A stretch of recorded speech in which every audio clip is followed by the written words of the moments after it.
क'क्राझार सोहोराव उन्दै बर' हिन्जावसाखौ जिनाहारि खालामनाय जाथाय। जिनाहारि खालामनाय जाथायखौ लानानै गोख्रों फिनजाथाय होदों बनसुआ। फिन गुबुन हारिनि सासे दुथां सुबुङा सासे उन्दै बर' हिन्जावसाखौ क'क्राझार सोहोराव न'आव रावबो गैयै खाबु लानानै गुबुनाव लांना खास्रि बिस्रि जिनाहारि खालामनाय जाथाया ओनसोलनाङैनो सोमोनांनाय थासारि लाबोदों। जिनाहारि खालामग्रा आनवार हुसेनखौ क'क्राझार पुलिसा हमनो हायो। दुथां सुबुं आनवार हुसेना क'क्राझार जिल्लानिनो भटियागुरि गामिनि सुरज जामाल हुसेननि फिसाज्ला। जाथाया जादोंमोन 29 अक्ट'बर एबा मैया मोनाबिलि 5 रिंगासो समाव। न'खराव रावबो गैयैनि खाबु लानानै क'क्राझार सोहोरनि सासे बर' हिन्जावसाखौ गुबुन जायगायाव लांखारनानै फेग्रा मुवा दौना जिनाहारि खालामो आरो उनाव क'क्राझार साइन्स कलेजनि उनथिंजाय गारनानै थाङो। बे दुखुनांथाव जिनाहारि खालामनाय जाथायखौ लानानै आतसु आरो बनसुआ गोख्रों फिनजाथाय होनायजों लोगोसे पुलिस खुंथाया जिनाहारि खालामग्रानि हेंथायै पस्क' आयेन बायदि केस होयो, नाथाय सिगांनि एफआइआरआव ट्राइबेल एट्रसिटि एक्ट आयेन बायदियै केस होनाय जायैखौ नुनानै बनसु आरो आतसुनि फारसेनिफ्राय क'क्राझार थानानि असिनो ट्राइबेल एट्रसिटि एक्ट आयेन बायदियै केस होनो आरोबाव एफआइआर होयो। बे बिथिङाव बनसुनि फारसेनिफ्राय ओरैबायदि बुङो।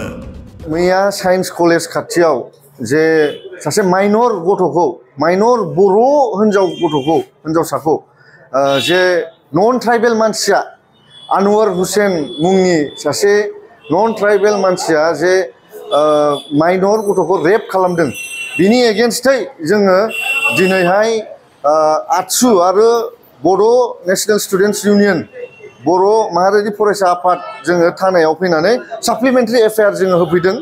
बे एफआइआरआव जों बेखौनो लिरदों जे आवगोलनि जे एफआइआर लज खालामनाय दङ बेवहाय पक्स' एक्ट आइपिसि एक्टखौ होदों, नाथाय जोंनि ट्राइबेलफोरनि मोनथाय जे एट्रसिटिस एक्ट जे ल' बेखौ सोसननाय जायाखै।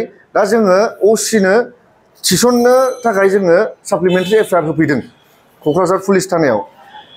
जों होफैनायनि खारना बेनो जे सब समाय बर'फ्रा सोरजोंबा हिउमिलेट खालामजायो, सोरजोंबा बुजायो, सोरजोंबा मार्डार खालामजायो, सोरजोंबा फेक एनकाउन्टार खालामजायो, सोरजोंबा गेंरेप खालामजायो, सोरजोंबा रेप खालामजायो।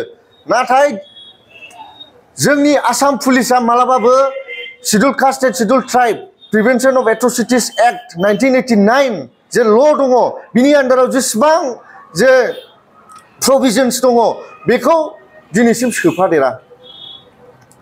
ओंखायनो जोङो दिनै फैनांगौ बायद' जाबावबाय, मानोना जोङो सिगांनि जे एफआइआर लज खालामनाय बेखौ जों फरायदों, रेजिस्टार खालामनायखौ जों फरायदों, बेवहाय एट्रसिटिस एक्टखौ सोनाय जायाखैमोन।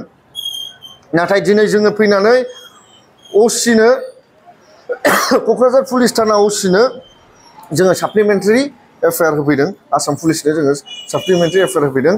बे रेप भिक्टिमा जाहाथे एट्रसिटिस एक्टनि आन्डाराव स्पेसियेल डिएसपि रेंकनि इनभेस्टिगेटर अफिसार मोनथों आरो जे एट्रसिटिस एक्टनि आन्डाराव लिरनाय दङ जे फास्ट ट्रेक कर्टआव बे केसा थांथों, 30 डेजआवनो बे केसा उइदिन 30 to 40 days बे केसा न्याय मोनथों आरो स्पेसियेल पिपि पाब्लिक प्रसिकिउटर जे जोंनि भिक्टिमा, जोंनि बिनानावा 16 बोसोरिया भिक्टिमा मोनथों होननानै आरो स्पेसियेल कम्पेनसेसन मोनथों होननानै जोङो बे एट्रसिटिस एक्टखौ सोनांगौ होननानै जोङो दिनै दाबि जनायफैदों। आरो जोंनि दाबिखौ जुदि मानियाब्ला क'क्राझार पुलिस थानाया जोङो मानगोनां एसपि बांगुरियाखौ जोङो बुंनो सानदों जे जुदि जोंनि एट्रसिटिस एक्टखौ बे केसाव सोफायाब्ला जोङो आन्दलनखौ बनसु आरो साफ्रोमबो ट्राइबेल माहारियारि संगठनफ्रा